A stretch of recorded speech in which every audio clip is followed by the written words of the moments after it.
Hello, in this tutorial we'll be demonstrating the proper installation procedure for a Leviton concrete floor box system. This system is meant to be used in concrete subflooring with a finishing floor of wood, tile, vinyl, terrazzo, concrete, or carpet. To install this floor box system, we will need the following: Phillips head screwdriver, saw or oscillating multi-tool, torque limiting screwdriver, rubber mallet, protective tape, PVC cement primer and glue, utility knife, tape measure, pliers, installation instructions included with the Leviton concrete floor box system, and zip ties, which are optional. All items included with the floor box are protective cover with bullseye level, low voltage divider, 4 box elevation screws, power port reducers, data port reducers. The following items are sold separately: Y adapter, leveling ring, and the cover plate kits. Before we get started, remember to avoid fire, shock, or death. Turn off power at the circuit breaker or fuse and test that the power is off before wiring. Let's begin. Connect your conduit using PVC cement primer and glue. If necessary, use the reducers to reduce the port size or plug any unused conduit ports. Remember to connect the data conduit to the data port entry and power conduit to the power conduit entry. If you need to split power conduit, use the Y adapter by connecting it directly to the reducer. Next, place your low voltage divider inside the box for future use if you plan to use a combination of line and low voltage. Attach the protective cover to the box using the screws provided. Be careful not to over-torque the screws. Next, you'll want to use the 4 elevation screws to securely level the box on the ground. The screws are 3 inches long, giving you additional height to the 6 1/4 inch tall box, if needed. This will come in handy since you'll want to make sure the box extends above the level of the poured concrete. The elevation screws will also be used in conjunction with the bullseye level on the concrete cover to facilitate the leveling process. For increased stability, use the slots on the bottom flange of the box to attach it to rebar using zip ties. Once the box is secured in place, the concrete pouring process can begin.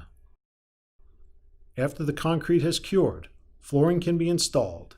Please note that a 5 7/8 inch diameter opening is required in the finished floor to permit access to the floor box. Once the flooring has been installed, you can remove the protective cover and the low voltage divider from the box. Before cutting, protect the floor with tape surrounding the floor box. Using a saw or oscillating multi-tool, cut the top of the box so that it is flush to the floor. If you are combining low voltage and line voltage devices in the box, your next step is installing the low voltage divider. Using a tape measure, measure the distance from the bottom of the floor box to the top of the cut edge of the box.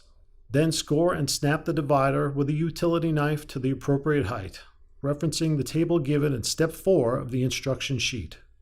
Next, slide the divider into the grooves of the box until it's fully seated on the bottom. The Leviton logo should read upright if installed correctly. Now you're ready to install the leveling ring. First, you're going to hammer the mounting brackets into the bracket slots in the box using a rubber mallet. The leveling ring is keyed for proper installation. To ensure that the cover plate can be sealed, use the screws on the leveling ring to adjust the height and pitch so that the top of the leveling ring is flush to the floor. If the floor box was cut below the top surface of the finished flooring, the leveling ring can be raised up to 3/4 of an inch above the top of the floor box. Do not adjust the leveling ring too high to create a gap between the bottom of the leveling ring and the top rim of the box. Once your leveling ring is fully installed, you can go ahead and ground the system by connecting the ground wire from the conduit to the grounding connector provided with the leveling ring. Before wiring receptacles, make sure the ears of the mounting straps have been removed using a set of pliers. Wire the devices according to their instructions, then attach devices onto the leveling ring. Once the devices have been wired, use the screws provided to attach the grounding plate, gasket facing up if applicable. Use 7 to 9 inch-pounds of torque and be careful not to over-tighten. Next, attach the cover plate with the O-ring screws provided, using 7 inch-pounds of torque. Again, do not over-torque. The installation is now complete. For more information on the Leviton offering of floor boxes, please visit our website at leviton.com.